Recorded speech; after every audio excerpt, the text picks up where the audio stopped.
कभी शुरुआत मुश्किल थी तो कभी राह में कोई अड़चन, पत्थर से टकरा कर गिर गए तो कभी किन्हीं दीवारों ने रास्ता रोक लिया।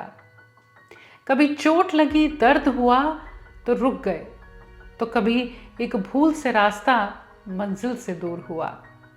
कभी हार मिली तो कई बार धुतकार मिली, उम्मीद भी टूटी, कभी कभी खुद पर भरोसा टूट गया। लेकिन कहीं वो तिनका भर हिम्मत थी मुझ में, जिसने हर बार कहा रुकना नहीं, भले ही थोड़ा आहिस्ता चल, पर रुकना नहीं। जिंदगी में कई ऐसे मोड़ आते हैं जब यूं लगता है कि बस अब और नहीं, ये सारी मुश्किलें, ये सारी परेशानियां अब और नहीं। कई बार खुद पर शक होने लगता है कि शायद मुझ में ही कहीं कोई कमी होगी, शायद मुझसे ही ये नहीं हो पाएगा, शायद मैंने ही गलत सपना देख लिया। ये उदासी, ये दर्द, दिल पर ये भारीपन हम सब ने कभी ना कभी जरूर महसूस किया होता है। लेकिन सवाल ये है कि फिर क्या? क्या हम रुक गए, हार मान ली, या खुद को संभाल कर कहा कि मैं कर सकता हूं, मुझे रुकना नहीं है। थोड़ा कमजोर हुआ हूं लेकिन हिम्मत नहीं हारी है, मुझे रुकना नहीं है। आज की कहानी सच्ची कहानी है उस इंसान की जिसकी लिखी कविताएं हमें प्रेरणा देती हैं, श्री हरिवंश राय बच्चन साहब। इनकी जिंदगी से जुड़ा एक किस्सा जो हमें कहता है कि धीरे भले ही चलो, पर रुकना नहीं।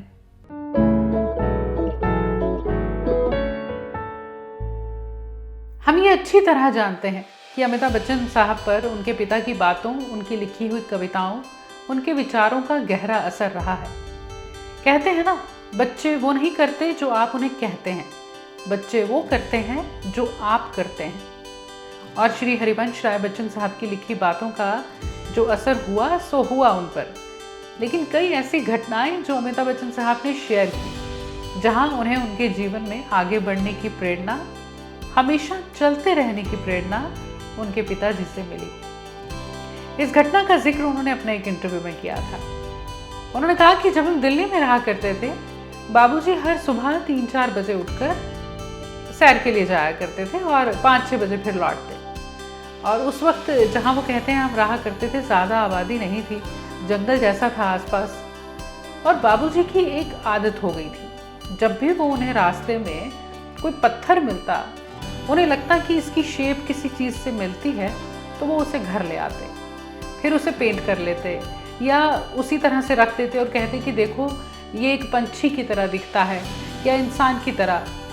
एक दिन इसी तरह वो सैर करके लौटे और अमिताभ बच्चन साहब कहते हैं उन्होंने मुझे उठाया, जैसा कि वो अक्सर सुबह किया करते थे, और कहा कि ज़रा मेरी मदद कर दो, दरवाजे पर से कुछ अंदर लाना है, मुझसे उठाया नहीं जा रहा। अमिताभ बच्चन साहब कहते हैं जब मैं बाहर गया तो वहाँ एक बड़ा सा पत्थर है, काफ़ी बड़ा, इतना बड़ा कि उसे उठाकर अंदर ले जाने के लिए 15-20 लोग बुलाने पड़े। खैर वो पत्थर, वो कहते हैं वो वरांडा में जहाँ पर पिताजी लेकर जाना चाहते थे, उसे वहाँ पर रखवाया और बाबूजी से पूछा कि यहाँ से तो चलिए ठीक है, पर आप इसे यहाँ तक लेकर कैसे आए? बाबूजी ने कहा, जब मैंने ये पत्थर देखा मुझे इसमें कुछ दिखा और हिलाने की कोशिश की, तो मुझे पता था कि ये एक ही बार में नहीं होगा, तो मैं हर रोज इसे थोड़ा सा आगे कर देता, 1 इंच जितना। इसे यहाँ तक लाने में मुझे 3 महीने का वक्त लगा, लेकिन ये पत्थर आ गया। हो सकता है जिंदगी में हम जो भी कर रहे हो वो बहुत छोटा दिख रहा हो, आज बहुत कम दिख रहा हो, लेकिन अच्छी और महत्वपूर्ण बात यह है कि हम रुके नहीं हैं, हम चल रहे हैं, आगे बढ़ रहे हैं।